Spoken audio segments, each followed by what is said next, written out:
네, 육상 지방선거가 이제 37일 남았습니다. 정치권 소식 두 분과 짚어보겠습니다. 김상일 정치평론가, 윤희석 전 국민의힘 대변인 두 분 나오셨습니다. 어서 오세요. 네, 안녕하십니까. 네, 이제 37일이면은 한 달하고 조금 남은 거거든요. 근데 국민의힘 상황부터 얘기를 좀 해보면 장동혁 대표 지역 일정이 아직 확정된 게 없다. 이런 당 입장이 오늘 뉴스로 나왔더라고요. 네. 정말 일정이 없는 건가요?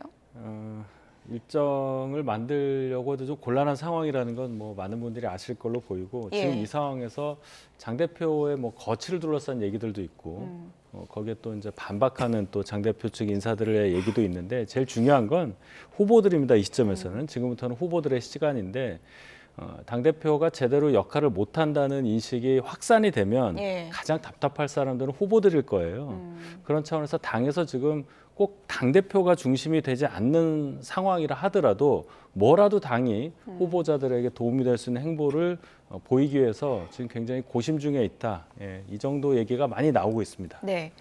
김진태 후보는 뭐 면전에서 결자해자라고 했는데 저는 좀 궁금한 게 당대표 사퇴 여론이 뭐 당내 좀 대다수 여론일까요? 아니면 일부 후보들의 생각인 건가요? 당내 여론을 제가 대다수인지는 파악해 보진 않았지만 현장의 목소리가 선거에는 가장 중요한 거 아니겠습니까? 그래서 정치를 책임감 있게 하는 사람들은 대부분 사퇴를 해야 된다. 그래야 이번 선거를 치를 수 있다라고 생각할 거예요. 왜냐하면 우리가 보면 알겠지만 윤석열 내란, 불법개혁 이 이미지 때문에 지금 선거가 안 되잖아요. 근데 거기에 장동혁 대표의 이미지가 또 하나 더 씌워졌어요. 그럼 후보들은 나가가지고 개인의 이미지, 개인의 역량, 이거를 이 거대한 두 앞에 서 있는 바위 두 개를 뚫고 어떻게 보여줄 수가 있을까요? 보여주기가 어렵습니다. 그래서 이 두 거대한 바위, 돌산을 치우지 않으면 후보들 자체가 보이지 않고 그렇게 되면 선거도 승리도 요원해질 것이다라고 생각하기 때문에 뭐 조금이라도 책임감이 있고 정세 판단과 정무 감각이 있다면 대다수의 여론일 것이라고 추정합니다. 네, 지금 김기현, 나경원, 안철수 의원의 SOS 선대위에 합류 좀 해달라 이런 SOS를 친 것 보면 장동혁 대표는 물러날 생각이 없는 것 같고 이 세 명의 의원도 또 수락을 할지 좀 궁금한데 어떻게 전망하세요? 일단 그 제안이 장 대표 측에서 간 거냐부터 좀 봐야 되겠는데 제가 알기로는 원내 지도부에서 먼저 타진을 했다 이렇게 알고 있고 이 상황에서 장 대표는 직은 유지한다. 내가 이 선으로 물러나는 것에 대해서도 지금은 좀 그렇게 달갑게 여기지 않는다. 뭐 이 정도로 해석이 돼요. 그렇기 때문에 이 세 분의 중진 의원들이 선대위 공동 선대위원장을 맡아서 지방선거를 끌기에도 굉장히 그 위치가 어정쩡한 상황이 되겠죠. 통상적으로는 당 대표가 상임 선대위원장을 맡고 그리고 이제 중진분들이 공동 선대위원장을 맡아서 지역을 맡고 이런 유기적인 협력 관계를 형성을 하는 건데 지금 당대표가 어떤 역할을 할지에 대한 합의가 이루어지지 않고 있기 때문에 또 장대표 본인 그리고 그 주변은 강력하게 당대표의 지위와 권한을 유지하는 쪽으로 생각하고 있기 때문에 이 지도부 그리고 이 중앙선대위 구성과 관련된 논의는 계속 이어질 수밖에 없다. 쉽게 결정되기가 좀 어려워 보입니다. 후보들의 이른바 탈장동혁 움직임이 계속되고 있는 상황에서 방송인 김어준 씨는 이런 얘기를 했습니다. 장동혁 대표에 대해서 이렇게 비유를 했는데요. 그래픽을 좀 보여주시면요. 장동혁은 우리의 전략 자산이다. 이렇게 빚고 왔습니다. 장동혁 대표는 절대 물러서지 않을 것이다. 라면서 화이팅을 외쳤고요. 민주당에선 전략 자산이기 때문에 잘 버텨주길 바란다. 이런 얘기를 했습니다. 전략 자산이라고까지 표현한 거 보면 선거에 버텨주는 게 우리에겐 매우 유리하다. 이런 분석 같은데요. 실제로 그럴 거예요. 제가 아까도 말씀드렸지만 국민들에게는 이번 선거가 몇 가지 의미가 있습니다. 하나는 정권 평가의 의미가 있고요. 중간 평가의 의미가 있고 두 번째는 지난 내란, 불법 계엄을 심판하고 정리하는 그리고 이것을 재발을 방지시키는 것까지 다시는 이런 일이 없을 거라는 거를 확인하는 것까지의 정치적 책임을 묻는 거예요. 그러니까 일각에서는 윤석열이 지금 감옥에 가서 1심에서 유죄를 받고 죄가를 치르고 있으니까 끝난 거 아니냐? 이게 아닙니다. 이 내란이는 어마어마한 사건은요. 재발 방지까지 국민에게 확인을 시켜줘야 될 그 정치인들의 책임이 있는 거예요. 근데 그 책임을 못 지고 내지는 이렇게 되면은 면죄부를 줘가지고 다시 비슷한 일이 발생할지도 모르겠다라는 세력을 지금 심판하지 않을 수가 없는 겁니다. 그리고 마지막으로는 보수에 대한 노선에 대한 심판이 있는 거예요. 이 지금의 이 노선으로는 안 된다. 그러면 새로운 노선으로 가게 해야 되는데 그러기 위해서 상대당을 찍어서라도 이번에는 정신을 차리게 해야 된다라는 보수 심판의 의미가 있다라고 저는 생각을 합니다. 미국 방문 이후에 장동혁 대표가 한 행동을 보면은 부산에 집 알아보는 진종 의원 진상조사 해라 지시했고 그리고 배현진 의원은 지금 어떻게 되는 거예요? 징계가 되는 거예요? 일단 징계 제소가 예. 된 상태죠. 윤리위에 예. 이제 올라가 있는 건데 제소는 누구라도 당원이면 할 수 있는 겁니다. 뭐 장 대표가 지시했다고 볼 수는 없는 거죠. 예. 근데 이제 그 제소한 분들이 어떤 분이냐? 장 대표의 노선을 지지하는 일부 이제 지방 의원들이라고 저는 들었는데 징계 사유가 뭐예요? 징계 사유는 이제 당 대표를 비난하고 뭐 이런 게 주로 예. 돼서 그러니까 당 대표를 비난한다는 것 자체에 대해서 당에서 지금 일부 분들은 허용하면 안 된다 이렇게 보는 거예요. 지금 당에서 내부적으로 분열한다고 하시는 그 분열이란 단어도 잘 보면 당 대표에 대한 비판을 분열이라고 본다. 이 시각 차이가 아직 극복이 안 돼서 예. 당에서 아직도 어려운 상황에도 불구하고 내용이 계속된다고 봐야 되겠습니다. 네, 어쨌든 배현진 의원 장동혁 대표를 향한 비판의 날을 세우고 있습니다. 오늘 아침엔 어떤 얘기했는지 들어보시죠. 제가 택시를 탔는데 기사님께 질문을 드렸더니 장동혁 그 배현진 서울시당 위원장 또 제소하고 징계하려고 하지만 그 사람 때문에 안 찍어 이렇게 얘기를 하시더라고요. 예. 그래서 제가 배현진이 했더니 화들짝 놀라시면서 장동혁 지도부를 끌어내려주면 투표하겠다. 이거는 정말 들은 얘기입니다. 부산의 골수 우리 당원들, 지지자들의 마음이 지금 어디에 분노해 있으시고 어떤 기대를 갖고 있는지를 저희가 확인했던 짧은 순간이었고요. 어찌됐든 중앙당발 리스크를 좀 해소하고 예. 사실상의 우리 국민의힘의 후보인 한동훈 대표를 무공천하든 예. 좀 후원해 줄 수 있는 방향으로 지원할 수 있는 방향으로 선거를 경영한다면 부산 북갑이 민주당에 뺏겼던 지역이지만 저희가 가져올 수 있겠다라는 네. 희망을 좀 확인하고 왔습니다. 네, 중앙당발 리스크가 있다. 배현진 의원 이런 얘기를 했는데 일각의 이제 보수 지지층에서는 이런 얘기가 있습니다. 투표장에 가고 싶지가 않다. 그렇죠. 왜냐하면 이 선거 결과가 혹시라도 잘 나오면 장동혁 대표가 버티는 거 아니냐. 그래서 못 가겠다. 이런 또 의견도 있거든요. 그러니까요. 저 똑같은 심정인 게요. 제가 민주당이 좀 잘못하고 있는 부분들이 저도 보이거든요. 예. 그런 부분을 지금 비판을 잘 못하겠어요. 왜? 그걸 비판하면 그대로 국민의힘이 이용을 해가지고 마치 자신들이 면죄부를 받은 것처럼 이렇게 행동하는 경우가 왕왕 보이거든요. 똑같은 심정일 것입니다. 예를 들어서 지금 보수가 이거 좀 측은해가지고 표를 어설프게 줘가지고 뭐 버틸 수 있을 정도의 뭐 세를 확보한다, 예. 뭐 의석을 확보한다 이렇게 된다면 보수가 이렇게 개혁을 해서 바른 길로 나가는 거는 요원해질 수 있다라는 생각을 가질 거예요. 그래서 이번에는 사랑의 매를 보수 진영에서 드는 겁니다. 네. 도대체 보수가 뭐냐? 헌정 질서를 지키고 법치를 지키고 그동안 우리가 간직해왔던 아름다운 미덕을 지키고 뭐 이런 건데 네. 그런 것들이 지금 하나도 없어진 상황 아니냐. 이렇게 지금 보수층에서 생각을 하고 있는 상황이기 때문에요. 제가 볼 때는 이번 선거에서 그런 어설픈 선거는 하지 않겠다. 차라리 투표를 안 하거나 해도 이번에는 국민의힘에 확실한 매를 들어서 변하게 하겠다. 이런 선거가 될 가능성이 높은 것 같습니다. 네, 배현진 의원은 이제 주말에 부산을 이제 다녀온 것 같은데 윤희석 전 대표님께서도 부산에 주말에 예. 좀 다녀오셨죠? 예, 한동훈 다녀왔습니다. 전 대표가 지난주에 저희 방송에 출연해서 네. 동남풍을 부산에서 일으키겠다 이런 각오를 밝히기도 했는데 만약에 3자 구도가 된다면 어떤 전략을 갖고 한동훈 전 대표가 임할 걸로 보십니까?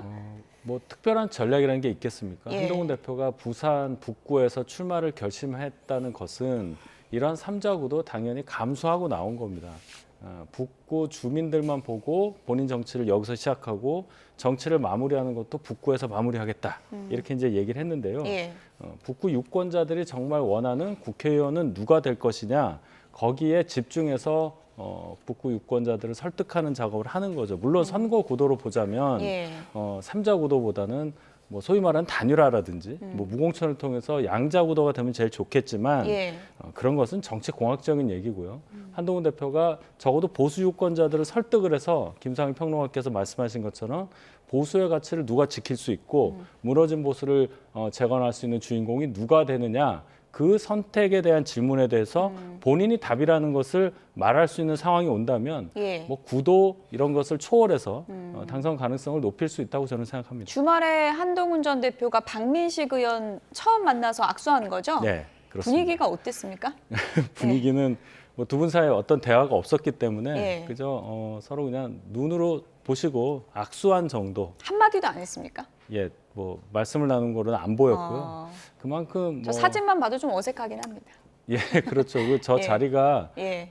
그 구포 초등학교 동문 체육대회였기 때문에 동문 자격으로 참석한 박민식 전 의원은 이제 마이크를 잡고 얘기를 할 수가 있었어요. 예. 한동훈 전 대표는 전혀 얘기할 수가 없는 상황이어서 아마 서로 이제 선거 현장에서 처음 조우한 정도 그리고 약간의 긴장 관계는 확실히 있다. 이 정도로만 판단이 됐었습니다. 네. 어쨌든 민주당에서는 네. 하정우 수석이 네. 이제 곧 발표를 할 것 같더라고요. 네. 정청래 대표랑 밥도 먹었다고 하니까 곧 발표를 할 텐데 언제쯤이 될 걸로 보세요? 글쎄요, 이제 그 구글 그 딥마인드인가요? 거기에 이제 창업자하고 이렇게 대통령하고 미팅이 있다고 하니까 예. 그거까지는 마무리를 좀 져야 되겠죠. 그리고 나오지 주초가 않을까. 되겠군요. 예, 주초 정도 되지 않을까 이렇게 예. 생각하는데요. 뭐 예측은 예측일 뿐이니까 조금 뭐 기다려 보시면 결과를 알게 되실 것 같고 하정우 수석이 부산 북구에는 지금 굉장히 절실한 카드예요. 왜냐하면 지금 한동훈 대표가 나와가지고 보수 심판의 바람이 지금 불 가능성이 있잖아요. 근데 이번 선거의 성격이 제가 아까 세 가지 성격이 있다고 했잖아요. 정권의 평가, 예. 그다음에 내란 심판. 여기까지는 하정우 수석이 나가면은 굉장히 싱크로율이 너무 좋은 거예요. 그렇군요. 특히나 첫 번째 정부의 평가 분위기는요. 하정우 수석이 그 이재명 정부의 미래와 기획, 비전, 꿈 이런 거를 보여줄 수 있는 인물인 겁니다. 그래서 이거의 결과물을 잘 그려가지고 부산 시민들한테 프리젠팅을 한다면 굉장히 좋은 후보가 될 수가 있고 이번 선거를 이재명 정부의 평가 선거로 끌어가는 갈 수 있는 카드가 될 수 있다.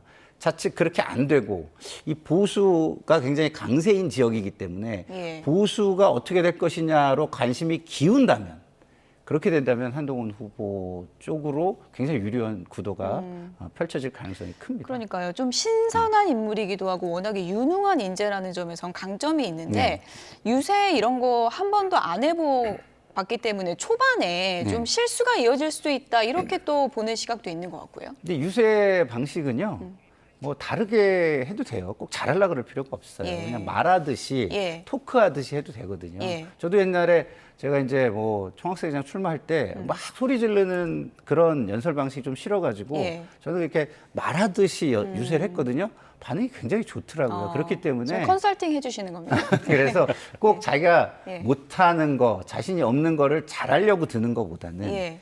잘하는 방식. 뭐 프레젠테이션 같은 경우는 굉장히 잘하더라고요. 유세장에 가서 프레젠테이션을 해도 돼요. 그렇군요. 그렇기 때문에 저는 예. 그런 부분은 전략적으로 극복이 다 가능한 부분이다라고 생각합니다. AI 수석은 유세를 어떻게 할지 네. 그 방식도 좀 궁금한데 한동훈 전 대표는 일단 그 구도를 한동훈 대 이재명 이 구도라고 언급을 했거든요. 어떤 전략이라고 보십니까? 하정우 수석이 만약에 출마를 하게 되면 뭐 여러 강점도 있겠지만 약점도 확실합니다. 지금 벌써 출마를 아직 결정한 건 아니지만 출마한다고 봤을 때 이 과정에서 이재명 대통령이 연관이 돼버렸어요. 이거는 조금 더 확대를 해보면 이분의 출마를 둘러싸고 대통령과 정청래 민주당 대표 사이에 뭔가 좀 줄다리기 한 듯한 뭐 작업 이런 단어도 나오지 않았습니까? 이걸 안고 들어오기 때문에 굉장히 유권자들 입장에서는 조금 혼란스러운 상황이 있고 예. 하정우 수석이 나와서 이제 유권자들에게 어필할 수 있는 거는 내가 AI 수석으로 이 정부의 AI 정책을 주도했고 국가 AI 시책 관련해서 내가 이런 역할을 했고 앞으로 이걸 바탕으로 여기를 발전시키겠다 이 얘기인데 그럼 결국은 이재명 대통령 정책 그대로 얘기하는 것이 돼서 한동훈이라는 야권의 강력한 대항마가 대통령을 향해서 뭔가를 얘기할 수 있는 구도를 만들어버리게 되는 거예요. 물론 이재명 대통령 지지율이 지금 높지만 그렇다고 해서 부산 유권자들이 볼 때 오롯이 이재명 대통령을 다 좋아하느냐 그런 것도 아닐 겁니다. 정책으로 평가받을 수 있는 부분은 있겠지만은 이재명이라는 분이 대통령이 된 것에 대한 어떤 감정적인 부분도 충분히 한동훈이라는 후보는 이렇게 공격할 수 있는 여지가 많은 사람이다.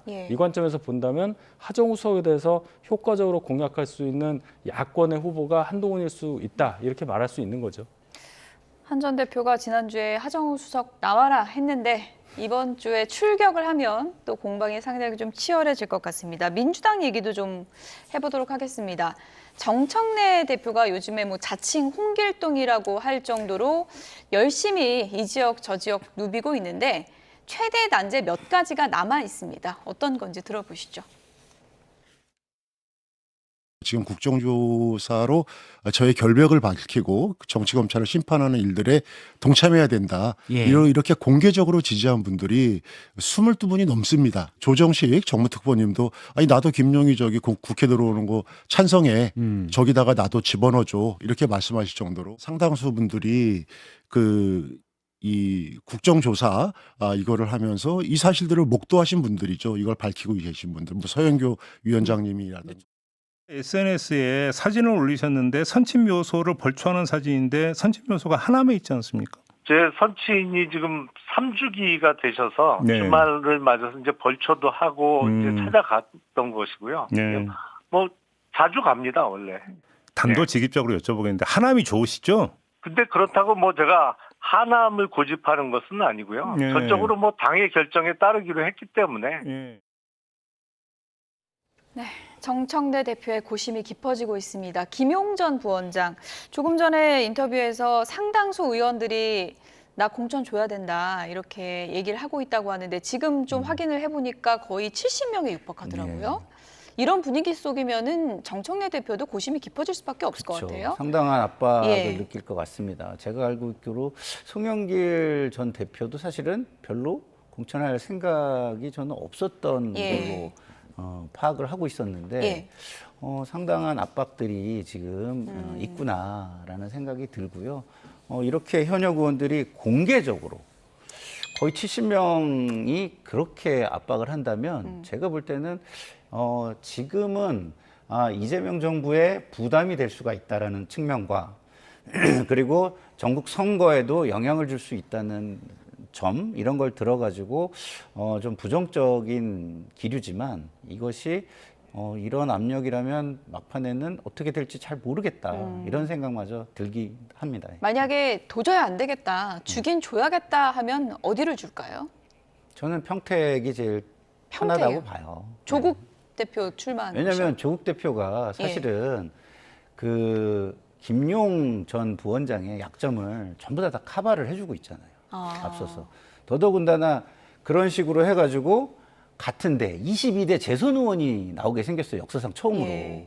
제가 21대, 22대 재선 의원, 뭐 19대, 20대 재선 의원은 들어봤지만 20대 재선 의원은 들어본 적이 없습니다. 그러니까 사실은 지금 조국 대표의 모습도 그리 국민들에게 좋은 모범적인 이런 모습은 아니거든요. 그렇기 때문에 그런 부담, 지금의 그 대법 그 재판만 남겨놓고 있는 상황에서는 뭐 조국 대표가 있는 곳으로 가는 게 여러 가지 부담을 덜 수 있는 그런 곳이 아닐까 싶습니다. 김용전 부원장이 지금 계속 공천 달라 그러면서 의원 명단 늘리고 있는 거는 안산 달라고 하는 것 같은데요? 평택이 아니라? 저도 그렇게 생각을 합니다. 평택은 김용전 부원장 입장에서도 굉장히 부담되는 곳이고 본인은 지금 당선이 목적인데 조국 대표하고 뭐 어떻게 될지 모르는 거 아닙니까?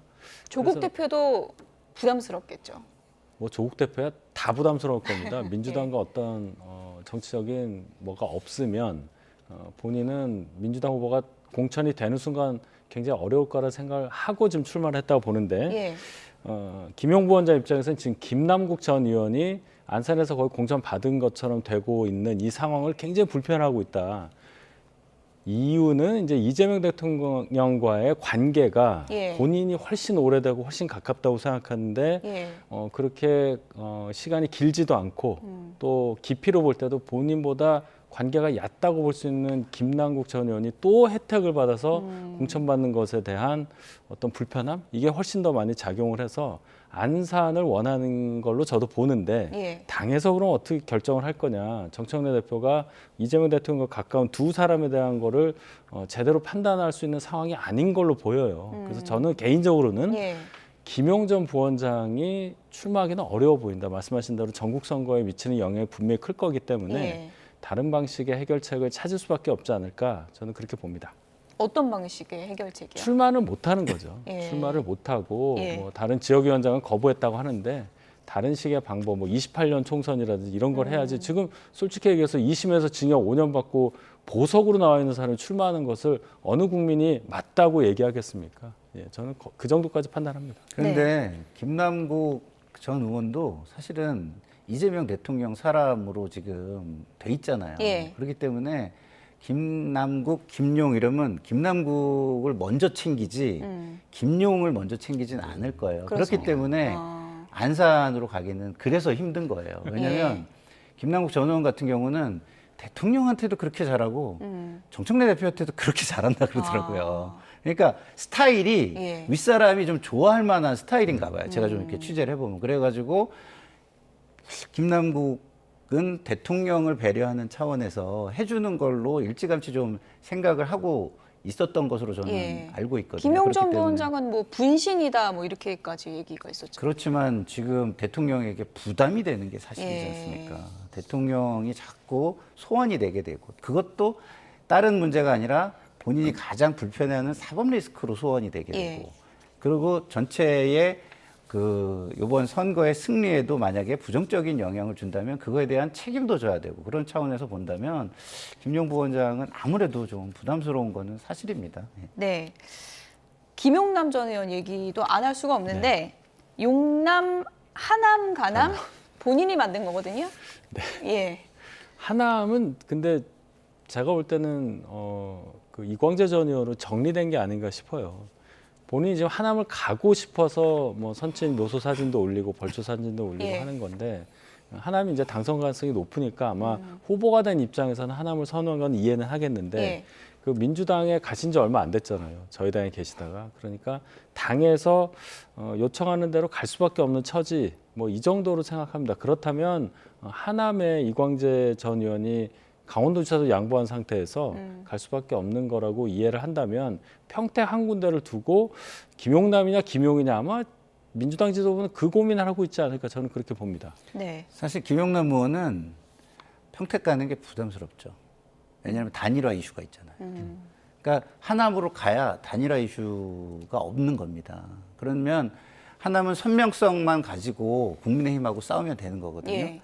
근데 평택에서는 선명성 가지고 싸우기에는 조국 대표도 있고 그러기 때문에 어렵잖아요. 그리고 본인도 사실은 우리 당에 온 지 얼마 안 됐고 그렇기 때문에 그렇다고 해서 조직력이 강한 것도 아니고 그렇기 때문에 경쟁 내부에서 단일화 이슈가 발생했을 때의 경쟁이 굉장히 부담스러울 것이다라는 생각이 듭니다. 김용남 전 의원이 하남 검단산 네. 오르는 사진까지 올렸던데 네. 이 지역 아니면 안 된다. 지금 뭐 배수해진 친구 아닙니까? 근데 그럴 만한 처지가 아니라고 저는 생각을 해요. 아, 그렇습니까? 민주당 계속 오래 계셨던 분이면 그렇게 말씀하실 수도 있는데 지금 저희 당에서 뭐 영입 형식으로 간 분이 지역에 대해서 본인 주장을 강력하게 관철시킬 수 있는 상황이 될까 저는 의문이 있습니다. 검단산 가도 안 된다. 일단 그렇게 봅니다. 네. 하긴 뭐 송영길 전 대표도 계양산 올라갔지만 인천으로 갔기 때문에 이 난제를 정청래 대표가 어떻게 해결할지 지켜보도록 하겠습니다. 지금까지 김상일 정치평론가 그리고 윤희석 전 국민의힘 대변인 두 분이었습니다. 고맙습니다.